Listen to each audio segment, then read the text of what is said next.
ప్రియమైన వాళ్ళారా, ప్రభు యేసుక్రీస్తు నామంలో ఈ యొక్క ఉదయకాల సమయాన మీ అందరికీ నా హృదయపూర్వక వందనాలు తెలుపుకుంటున్నాను. ఇప్పుడు మనము జఫ్నా అనేటువంటి ప్రాంతంలో మనము ఆర్మీ క్యాంప్ అనేటువంటి ఒక ప్లేస్లో మనము ఇప్పుడు ధోనిలో మనం ప్రయాణం చేస్తున్నాము. యేసుక్రీస్తు కూడా తన శిష్యులతో ధోనిలో ప్రయాణం చేసినప్పుడు లూకాసు సువార్త 8వ అధ్యాయము 22వ వచనం నుండి మనం 26వ వచనం వరకు మనం చదివినప్పుడు యేసుక్రీస్తు ఆ యొక్క ధోనిలో ఉన్నాడు, ఆయన నిద్రపోతున్నాడు. కానీ ఆ యొక్క దోణి మీద గాలి, తుఫాను, అలలు కొట్టినప్పుడు శిష్యులు భయపడి, బోధకుడా మేము నశించుచున్నాము, నీకు చింత లేదని చెప్పి ఆయన లేపుచున్నారు.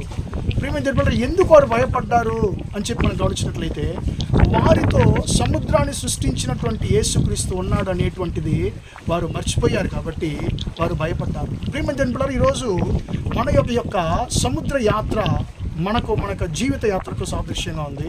మన జీవిత యాత్రలో ఇలాగా సముద్రం లాంటి సమస్యలు, అలల లాంటి సమస్యలు మన ధోని అనేటువంటి జీవితాన్ని ముంచివేయాలని చెప్పి ఎన్నోసార్లు ప్రయత్నం చేసినా కూడా మనం నడిపించేటువంటి యేసుక్రీస్తు మనతో ఉన్నాడు. ఆయన నిన్ను మునిగిపోనివ్వడు.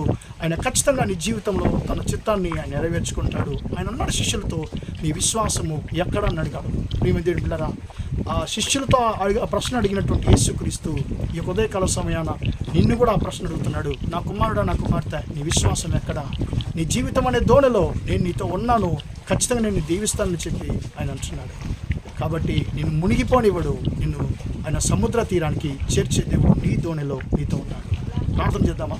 ప్రేమగల మా తండ్రి, దయగల దేవా, ఇంతవరకు ఈ మాటలు విన్న తండ్రి, నీ బిడ్డలు మీరు దీవించండి, ఆశీర్వదించండి. అయ్యా, శిష్యులు తండ్రి అలలు చూసి భయపడ్డారు, కానీ నీవు వారితో ఉన్నావు అనేటువంటి దాన్ని గ్రహించలేకపోయారు తండ్రి. ఈరోజు మా జీవితాల్లో కూడా మేము సముద్రం అనే అలలను చూసి తండ్రి మేము భయపడుతున్నాము, నువ్వు మాతో ఉన్నావనేటువంటి దాన్ని మర్చిపోతున్నాము తండ్రి. అయ్యా, నీ బిడ్డలను తండ్రి అలల లాంటి సమస్యలను చూసి భయపడుతున్నాం మీ బిడ్డలు తండ్రి. ఈ యొక్క ఉదయకాల సమయాన ధైర్యపరచండి. నా కుమారుడు, నా కుమార్తె, నేను నీతో ఉన్నాను, నేను నిన్ను మునిగిపోనివ్వను అని చెప్పి తండ్రి మీ బిడ్డలు ఓదార్చు. యేసయ్య నామంలో ఈరోజంతా కూడా మీ మా బిడ్డలు చేసేటువంటి అన్ని విషయాల్లో మీ హస్తం తోడు నన్ను ఆశీర్వదించమని యేసయ్య నామంలో ప్రార్థించడి వేడుకొంటున్నాను తండ్రి. ఆమేన్, ఆమేన్. ప్రియమైన వాళ్ళారా, దేవుడు దీవించి ఆశీర్వదించును గాక. Praise the lord.